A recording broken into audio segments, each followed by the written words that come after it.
beberapa yang pernah saya presentasikan waktu di IPPU itu secara berkesinambungan sudah ada dari saluran cerna, tertawa itu sehat. Mungkin ada yang merekam, itu bagus sekali untuk diulang-ulang karena itu adalah kejadian yang sehari-hari kita dapati dalam kehidupan ini. Kemudian kalau saya baru dapat SMS, makanya tadi saya lihat HP saya, ternyata beberapa teman sejawat mengemukakan tentang bagaimana bagusnya suatu peptida, yaitu suatu asam amino yang kita konsumsi dan itu sangat baik untuk kulit. Mungkin barangkali Dr. Usman yang spesialis kulit akan membicarakan lebih panjang dari yang saya peroleh hari ini. Karena memang di usia-usia yang di atas 50 tahun, di mana jaringan kolagen kita sudah agak menurun, tidak optimal lagi, jadi lebih defisien, itu sangat bagus untuk dikonsumsi atau dipakai oleh tubuh kita dengan namanya peptida tersebut.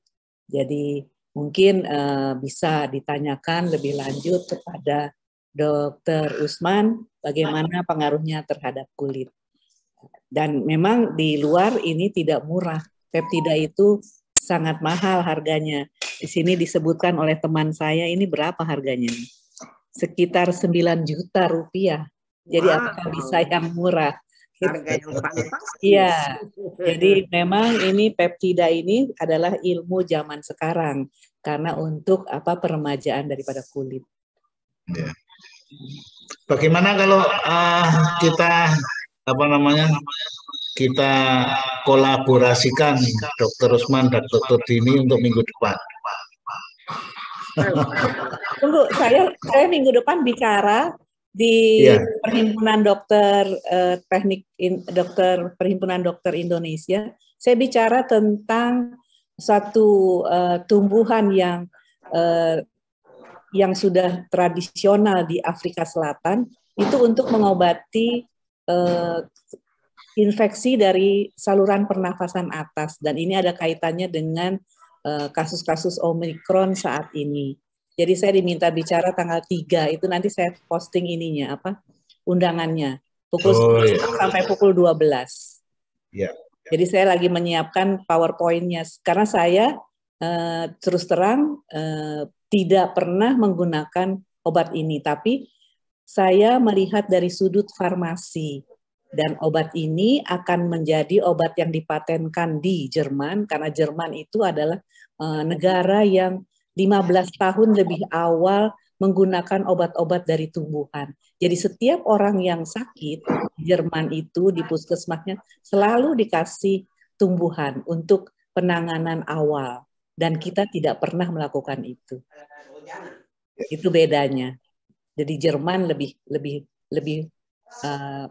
peduli terhadap tanaman berkhasiat obat karena yang ada di dalam tanaman atau tumbuhan tersebut, rumus-rumus bangunnya atau rumus kimianya hampir sama dengan yang kita miliki. Karena terus terang pada buku yang Kazuo Murakami mengarang tentang The Divine Code of DNA, itu bahwa struktur-struktur daripada rumus kimia yang ada di tumbuhan maupun binatang bersel satu itu sudah kekuasaan dari Allah Subhanahu wa Ta'ala, sama dengan tubuh manusia.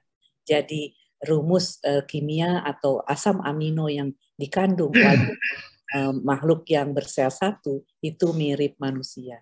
Jadi itulah yang memang tidak pernah dipublikasikan dan tidak pernah diceritakan oleh dokter-dokter puskesmas yang sering kedatangan istilahnya pasien-pasien yang ingin sehat. Saya rasa mungkin itu bisa kita kerjasama nanti dengan dokter-dokter puskesmas, kalaupun dari Kemkes itu tidak ada himbauan, bagaimana cara menghitung kemampuan dari mitokondria yang dimiliki oleh sel tubuh kita. Karena mitokondria itu adalah power of energi yang telah dikemukakan oleh Bapak Hari Johari Angga almarhum, bahwa powerhouse kita adalah mitokondria. Dan bagaimana menghitungnya secara mudah? Karena pemeriksaan ini tidak murah. Kalau dikirim sampel darah kita ke Australia maupun ke Singapura, biaya satu pemeriksaan mitokondria adalah 2 juta rupiah. Ini bisa dengan murah. Nanti saya ajarkan secara functional medicine dan bisa dihitung oleh bapak-bapak, ibu-ibu di rumah apakah mitokondrianya itu optimal, ekses ataukah defisiensi. Itu saya rasa cukup demikian Pak Padio, Pak Amiruddin pada pagi hari ini. Itu yang baru saya dapat dari grup kami Functional Medicine tentang peptida untuk kulit. Baik, ada dua hal yang saya ingin ungkapkan. Yang pertama, kita tidak perlu harus materi-materi dokter Dini yang pernah dipresentasikan di PU, ya, itu saya kira cukup layak dan cukup diminati lah apabila berkenan dokter Dini dan kemudian kita lakukan lagi dalam kesempatan untuk tips kesehatan ataupun webinar ataupun apa namanya lah. Karena peserta itu biasanya yang dulu belum sempat, ya mudah-mudahan bisa sempat untuk bergabung gitu ya. Terus ya, yang kedua mungkin yang disampaikan tadi memang rasa-rasanya akan lebih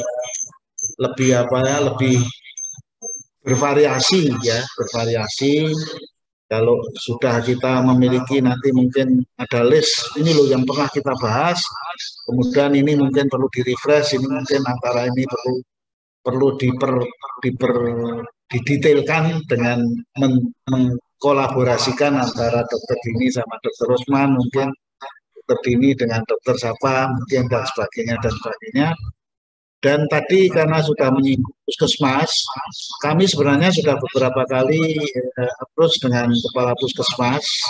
Namun ternyata kepala puskesmas itu kesibukannya itu sedemikian, bukan hanya mengurus kesehatan, tapi ngurus apalagi dengan Pak Lurah atau Bu Lurah itu ternyata tidak mudah. Namun tetap saya masih berkeinginan agar kepala puskesmas kita sendiri itu juga sekali-sekali bisa memberikan tips kesehatan ataupun tips untuk masyarakat dan sebagainya. Karena kebetulan kami berkesempatan memiliki link yang kita bisa gunakan setiap saat, setiap hari. Namun kami belum berhasil untuk merayu kepala puskesmasnya untuk berkenan. Seperti tadi yang Dokter Dini ungkapkan itu sangat tertarik. Dan mudah-mudahan dokter puskesmas kita, Bu Susi itu satu saat nanti berkenan. Dan satu saat kalau dokter Dini berkesempatan, dokter Rusman aja belum sempat berdialog. Tapi sering dialog karena satu rumah sehat dari Pokal 4. Jadi dokter Susi, kepala puskesmas itu bertetangga lah dengan dokter Rusman. Sehingga akhirnya dokter Susi ikut latihan PIP itu mungkin karena dekat dengan dokter Rusman juga. Terima kasih dokter Dini, sementara demikian. Jadi mudah-mudahan kalau minggu depan dokter Dini belum bisa, ya mungkin kita beri kesempatan, bukan kesempatan, yang kita beri ruang untuk dokter Dini dan yang lain juga. Tidak harus minggu, tapi hari lain saya kira kita bisa. Mungkin barangkali ini tambahan aja, kalau seandainya nanti ada publikasi dari DGTI itu, Technical Indonesia, tentang kegiatan kesehatan, tanggal 3 Desember pada pukul 10 sampai pukul 12 itu dibahas oleh saya dari sisi farmasi dan satu lagi dari spesialis THT. Jadi kita bisa juga mempunyai ranah bahwa tumbuhan yang dimanapun berasal dengan ada kandungan yang sama bisa untuk mengatasi infeksi saluran pernafasan atas. Secara virtual ada dok? Ya, emang secara virtual saya virtual. Ya mohon nanti kita linknya diinformasikan. Ya, kami belum diberikan, tapi ini adalah Pak Pros yang mengkontak saya untuk presentasi secara ilmu farmasi. Ya. Baik, terima kasih sebelumnya, dan nanti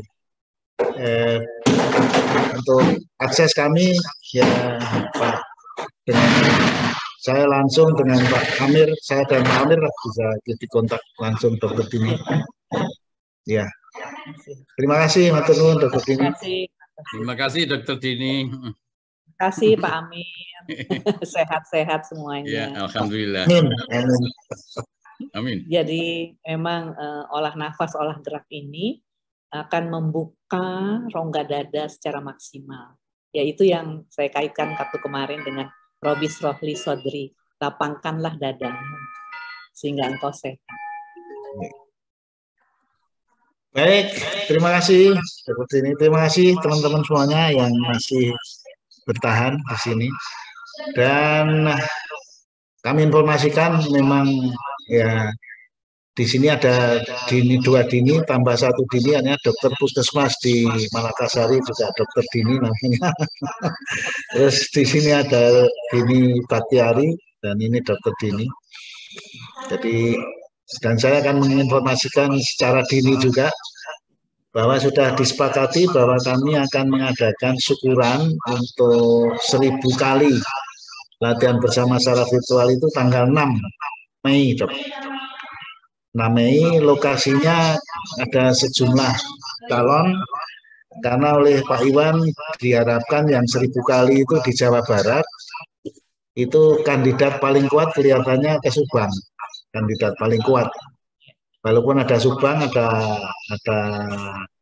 Kerawang, ada Sentul, tapi kelihatannya kandidat paling kuat ke Subang, tanggal 6 Mei. Apakah sudah ditanyakan secara geografis? Subang itu adalah daerah patahan juga itu, seperti Cianjur. Iya, iya. Saya kira memang kalau tanya BMKG kan memprediksi gempa itu salah satu yang masih belum ada yang bisa, tapi dia daerah patahan. Iya, iya. Jadi kemungkinan 6 Mei, ya, insya Allah. Saya mungkin bergabung ya dengan Pondok Kelapa karena IPPU yang Patimura sudah nggak ada ya. Iya, tapi insya Allah kami juga sedang merekrut para senior untuk sayang karena itu merupakan satu forum bersilaturahmi yang paling efektif dan paling mudah, murah, meriah gitu ya. Insya Allah nanti bisa kita hidupkan kembali ya, mudah-mudahan. Tapi sementara ya karena Kokel ini sangat independen dan bebas gitu ya, saya kira kita insya Allah akan tetap bertahan. Baik, dan nanti sekali-sekali Dokter Dini juga kami sedang juga membenahi bersama-sama teman-teman, ada event yang bulanan, yaitu itu juga hybrid, jadi tatap muka dan kita gabung tetap semua aktivitas selalu kita kombinasikan dengan virtual. Ya. Itu panglimanya kan Pak Amir itu.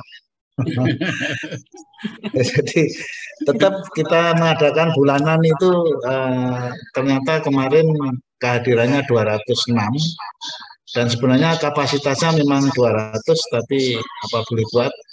Jadi nanti bulan depan itu tanggal 31 Desember akan diadakan bulanan juga.